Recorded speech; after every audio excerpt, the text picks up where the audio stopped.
Doctor Morris Bucaille এবার যখন আলিফ থেকে ইয়া পর্যন্ত তেলাওয়াত করলেন, কায়দা যখন শেষ হয়ে গেল, এবার যখন আপনার আমপারা যখন শেষ হয়ে গেল, কুরআনুল কারীম সূরা ফাতিহা থেকে নাস পর্যন্ত, বিসমিল্লাহর বা থেকে সূরা নাসের সিন পর্যন্ত যাকে বলা হয় বাস কমপ্লিট।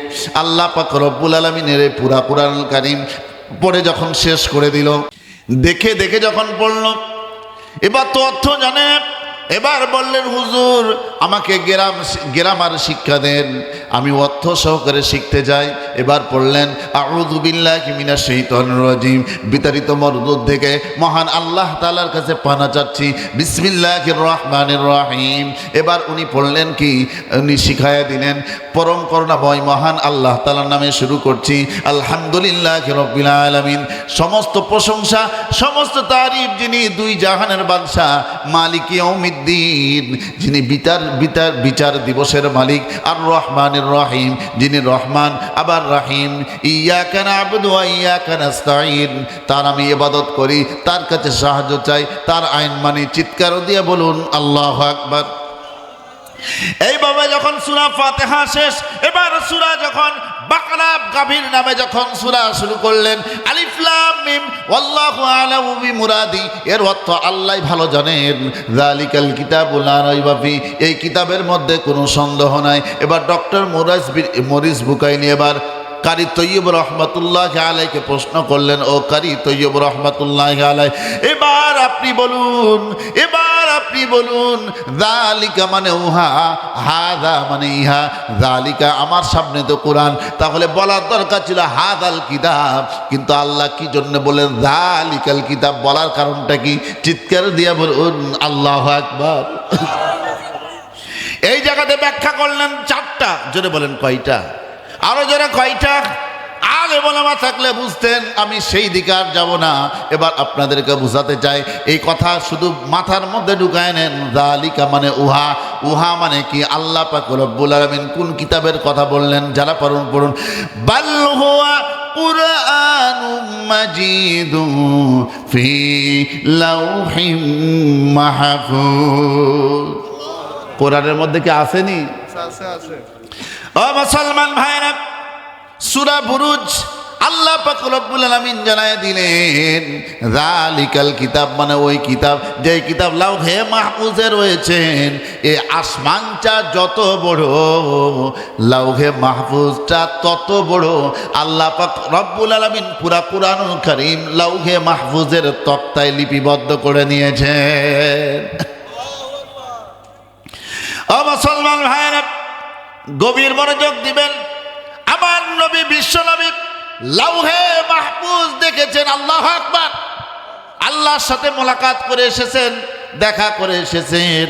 তবে আপনাদেরকে একটু আমি বলি, ও মুসলমান ভাইরা, আল্লাহ নিয়ামত করো, আমরা যে সূর্যের আলো পাই না, সূর্যের আলো পান, সূর্যের আলো এখান থেকে দেখে না, সূর্যটা কত বড় মনে হয়? কথা বলেন কত বড় মনে হয়? মনে হয় ছোট, ঠিক না বেটি? কিন্তু সূর্যটা কত বড়? আসমানের চাইতেও বড়। জোরে বলবেন না সুবহানাল্লাহ। সূর্যটা কোথায় আছে জানেন? তাফসীর শুনে যান। আজকে এমন তাফসীর শোনাবো মুসলমানেরা জীবনে কোনোদিন শুনেন নাই। সূর্যটা কোথায় আছে দুনিয়ার কোনো বইয়ে পাবেন না, কিন্তু কোরআনের তাফসীরে পাবেন। সুবহানাল্লাহ বলে, আর যারা বলেন সুবহানাল্লাহ। আমার নবী, বিশ্ব নবী যখন প্রথম আসমানে যখন গেলেন, প্রথম আসমান, এই দুনিয়ার জামিন থেকে প্রথম আসমান পর্যন্ত 500 বছরের রাস্তা। কত বছর? 500 বছরের রাস্তা এই জামিন থেকে আসমান পর্যন্ত। আমার নবী আসমানে যখন প্রথম আসমানটা যখন ভেদ করবেন, আমার নবী নজর করে দেখেন 2টা দরজা। কয়টা? আরো জোরে।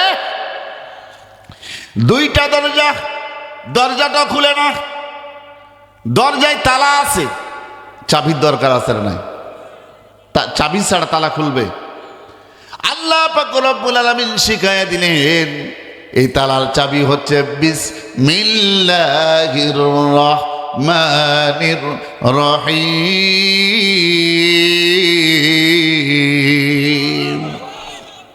বিসমিল্লাহির রহমানির রহিম। তালার চাবির নাম। তালা খুলে গেল। প্রথম আসমানের যে আসমানের ছাদ, এই ছাদটা কত বড় জানেননি? এই জমিন থেকে আসমানটা যত বড়, প্রথম আসমানের ছাদটাও তত বড়। জোরে বলবেন না সুবহানাল্লাহ।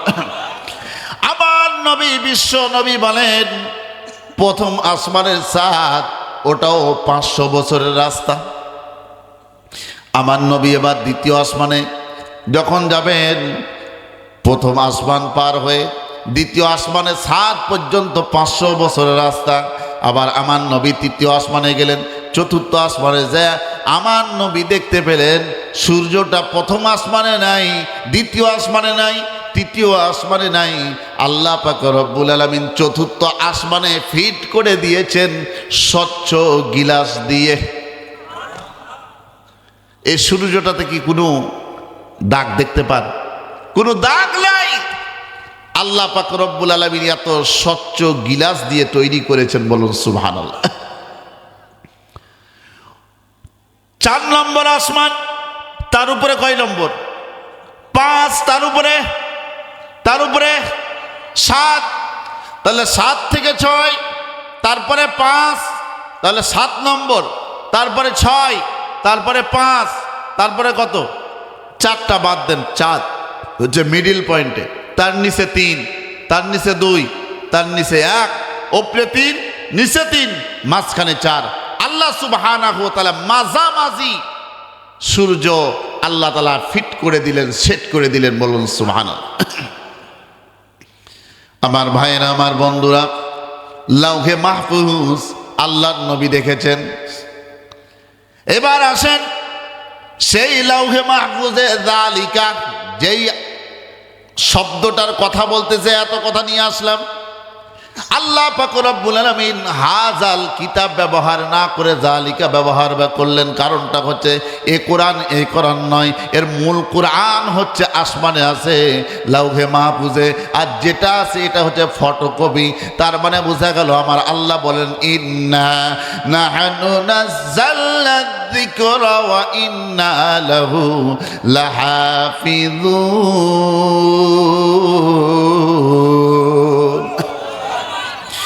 দুনিয়ার সমস্ত কোরআনগুলোকে তোমরা যদি পুড়ায়া শেষ করে দাও, হাফেজকে যদি পুড়ায়া দাও, এরপরও আল্লাহর কোরআনকে কেউ নিস্তেনাবুদ করতে পারবে না, ধ্বংস করতে পারবে না। এ কোরআনের হেফাজতের দায়িত্ব যিনি নিয়েছেন, জোরে বলুন তার নামটা কি?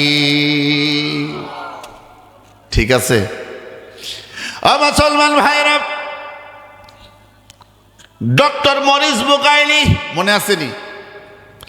ডক্টর মরিস বুকাইলি কোরআনের অর্থ যখন শুরু করে দিলেন শিখা, পুরা কোরআনের যখন অর্থটা শিখে নিলেন, এবার ইসলামের ইতিহাস তিনি গবেষণা করা শুরু করলেন, স্টাডি করা শুরু করলেন। পুরাটা যখন জানা হয়ে গেল, এবার উনি কিতাব রচনা করলেন। উনি লিখলেন বাইবেল, কোরআন, বিজ্ঞান। এই জায়গা উনি উল্লেখ করলেন। তিনি বলেন আমি ইসলামের ভুল ধরতে এসে আমার জীবনের সমস্ত ভুলগুলো কোরআনের আয়না দিয়ে ধরা পড়ে গেছে। কোরআনের আমি ভুল ধরতে আসলাম, কোরআনের ভুল ধরতে এসে আমার জীবনের সমস্ত ভুল ধরা পড়ে গেছে। সুবহানাল্লাহ। মুসলমান ভাইরা, তাহলে আমরা এই কোরআনের কাছে আসি। কোরআনের কাছে যদি আমরা মিশে যাই, কোরআনের কাছে যদি আমরা ধরা দেই, আমাদের জীবনের সমস্ত ভুলগুলো ধরা পড়ে যাবে।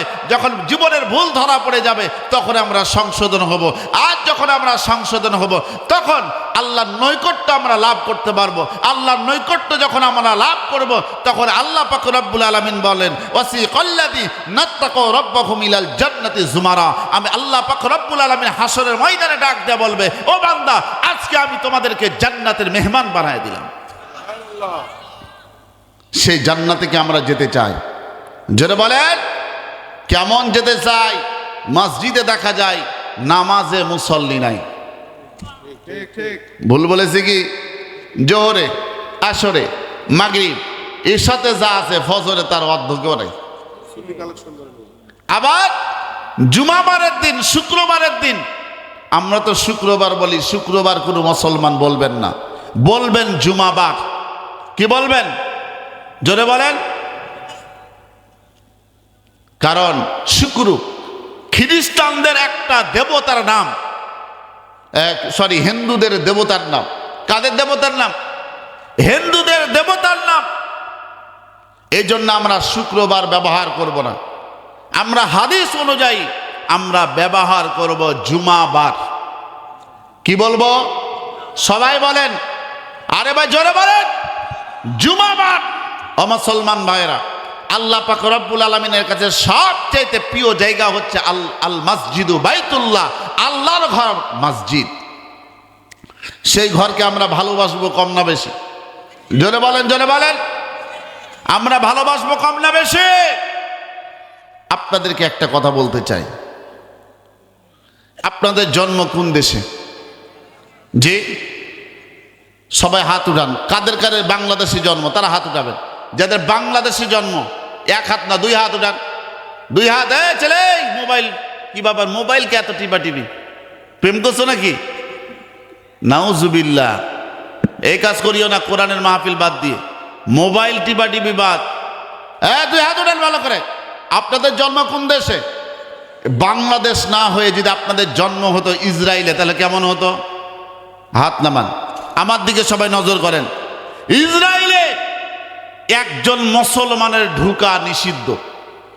ইসরায়েলে পৃথিবীর কোনো মুসলমান ইসরায়েল রাষ্ট্রে ঢুকতে পারবে না। তাদের রাষ্ট্রের একটা আইন। এই ইসরায়েলের মধ্যে, তাদের সংবিধানের মধ্যে স্পষ্ট লেখা আছে, কোনো মসজিদ, কোনো মাদ্রাসা তৈরি হতে পারবে না। ইসরায়েলের সংবিধানে এটা লেখা আছে। সেই ইসরায়েলে যদি আপনাদের জন্ম হতো, মসজিদ পেতেন। জোরে বলেন, জোরে বলেন। মসজিদ দেখতে পাইতেই না, মসজিদে নামাজ পড়তে পারতেন না। খ্রিস্টানের ঘরে জন্ম হতো। আজকে আপনাদেরকে বলবো, সে আল্লাহর ঘরের প্রতি আপনাদের মহাব্বত, ভালোবাসা আছে কম না বেশি? সবাই বলতে হবে। এদিকে মুহাম্মদ সাল্লাল্লাহু আলাইহি ওয়াসাল্লাম যে দুইটি কথা বলছিলেন, জাবালে রহমতের কথা মনে আসেনি? এবার আসেন, সেই আল্লাহর ঘর মসজিদকে কি আপনারা বাস্তবে ভালোবাসেন? বাস্তবে ভালোবাসেন? কারা কারা ভালোবাসেন না হাত উঠান। দেখছেন, আসলটা বোঝা যাচ্ছে। এবার কারা কারা ভালোবাসেন এবার হাত উঠান। যারা যারা ভালোবাসেন আলহামদুলিল্লাহ, ভালো করে উঠান, হাত নামান।